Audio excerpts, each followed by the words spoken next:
Kwa majina naitwa Bruno Romward Kinunda. Ni katibu wa chifu tarafa ya Mbuji. Lakini sasa ilikuja maeneo haya pakawa na matukio. Tukio la kwanza ulikuwa ni ugomvi wa mtani na mtani ambaye ni Mngoni na Matengo, kwa sababu ya kugombania ardhi na katika kusogeleana kufikiriana masuala ya kiuchawi. Basi ikaonekana Wamatengo walikuwa wanaishi pamoja sehemu ambayo iliyokuwa inaitwa Matogoro Songea. Wachache walikuwa pale. Basi ilionekana pale Songea palikuwa na wananchi wawili wamekufa, wakafikiriana vibaya uchawi, ndio wakaanza kugombana na wakaanza kufukuzana mpaka kuja maeneo haya ya Litembo, ambapo ulikuwa ni mwaka 1885 tarehe 14 ya mwezi wa 6 mwaka 1885. Vita hii ilikuwa inaitwa vita ya Malukaluka. Vita hii kwa kweli Wamatengo waliweza kuwashinda Wangoni,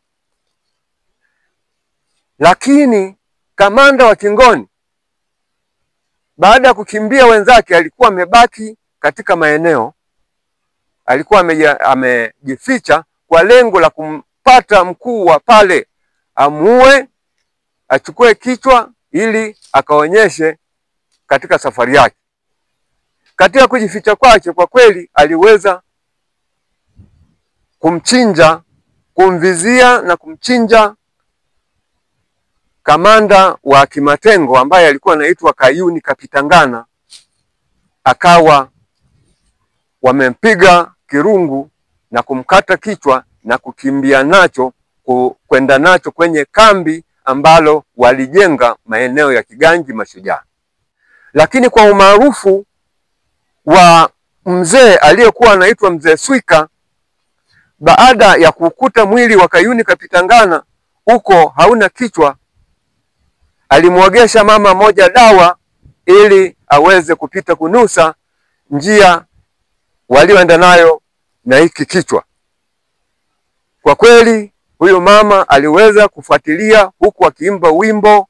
Ule wimbo walivyokuwa wanasikia wale maadui, walikuwa wimbo ule unawaingia huku analala usingizi, mpaka alipokuta kile kichwa wale wote wamelala usingizi, na akakichukua kile kichwa na akakimbia nacho, akakirudishia kwenye mwili ule wa Kayuni, na wazee wa eneo lile wakajikusanya, wakashona, wakauchukua mwili wa Kayuni Kapitangana,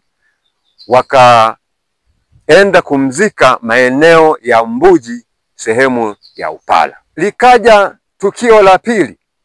Tukio la pili ni vita ya Wamatengo na Mjerumani. Wajerumani waliingia katika maeneo haya ya Wamatengo kwa lengo la kutaka kumiliki maeneo ambayo walikuwa wamemiliki hao Wamatengo. Walikuwa wanahitaji kuwatumisha kama watumwa, walitaka kuwafanyisha kama biashara. Kwa hiyo Wamatengo hawa walikataa. Katika kukataa kwao, mnamo tarehe 4 ya mwezi wa 3 mwaka 1902 palikuwa na vita kali.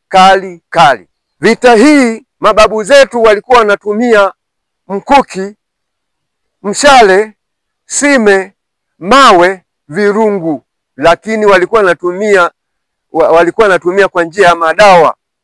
Walikuwa wanarusha mkuki ambao ulikuwa unaenda kilomita 1.5 hadi 2, na hata wakirusha jiwe lilikuwa linaenda kilomita 1 na kumpata mtu kama mjusi anavyomtafuta binadamu. Na Mjerumani alikuwa anatumia silaha aina ya bunduki mgobole. Kutokana na huyu Mjerumani kutumia silaha ya bunduki, kwa kweli aliweza kuwaua Wamatengo wengi wapatao 800 ambao wamezikwa katika eneo la Litembo katika kaburi la Nahola. Hivyo mpaka sasa hivi tunawakumbuka baadhi ya mashujaa.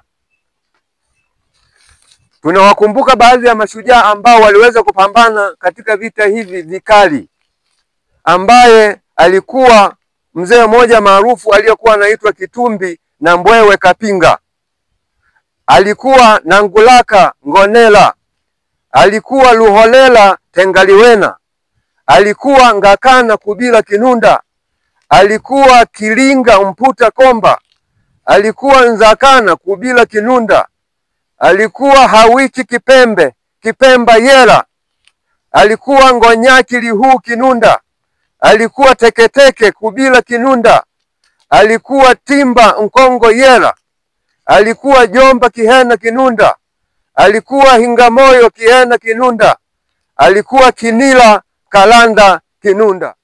Hawa ni baadhi ya mashujaa wa vita hiyo vya mwaka 1902 ambapo walimpinga kabisa huyu Mjerumani, na leo tuna matunda mazuri.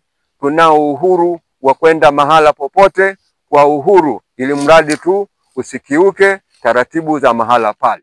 Katika eneo hili la Litembo tunayo maeneo ambayo tumeyarithi. Maeneo hayo tunavyo vituo vya kumbukumbu. Kuna kituo ambacho kuna unyayo wa binadamu, ambao unyayo huu ulionekana baada tu ya kuonekana kuna damu nyingi zimejazana katika mto wa Mapepi, ambapo mto huu binadamu hapa hawajaweza kunywa maji kuanzia mwaka 1902 mpaka hivi karibuni. Wameanza tu hivi karibuni kunywa maji sehemu hiyo. Kwa kweli damu hii ilikuwa inatisha, na jambo hili la unyayo lilitokea wakati huu. Inasadikiwa mtu huyu alikuwa amesimama hapa kwenye jiwe akigonga mguu akishangaa hiyo damu mwaka 1902. Na hata hivi tunayo maeneo ya matambiko ya maombezi. Kuna maeneo ya matambiko, mapango mawili ya matambiko na sehemu ya alutale. Mapango hayo mawili ya matambiko, kuna pango la upande wa kina Yera na kuna pango la kina Ndunguru. Mapango haya ni mapango binafsi ambayo wanafanya masuala ya kimila katika koo yao. Kuna alutale ya umma. Alutale hii ya umma ni maombezi, inafanya maombezi ya amani, kuombea nchi yetu ikae katika hali ya amani, isiingiliwe na maadui. Ndio maana maeneo hayo yametengwa kwa ajili ya maombi hayo. Tunavyo vituo vya kumbukumbu, minara ya kumbukumbu. Minara ambapo kuna minara kama 9 inayoonyesha sehemu waliojenga Wangoni kambi walipofikia. Kuna sehemu ambayo walifikia Wajerumani walipojenga kambi. Kuna sehemu ambapo ilipomwagika damu, ilipofanyika mauaji. Kuna kituo ambacho walipozikwa hawa wa Matengo wapatao 800. Kuna sehemu ambayo inatunza kumbukumbu ya nyumba ya asili ya zamani kama pango. Kuna sehemu ambayo inatunza kumbukumbu sehemu ya eneo la maskani ya chifu. Kwa ujumla mambo haya yote tumeyarithi na tunaendelea nayo mpaka hivi leo. Kwa hiyo ndugu zangu, sehemu za hifadhi ya mila, tunaomba sehemu hizi ziheshimiwe, zilindwe, zitunzwe na ziendelezwe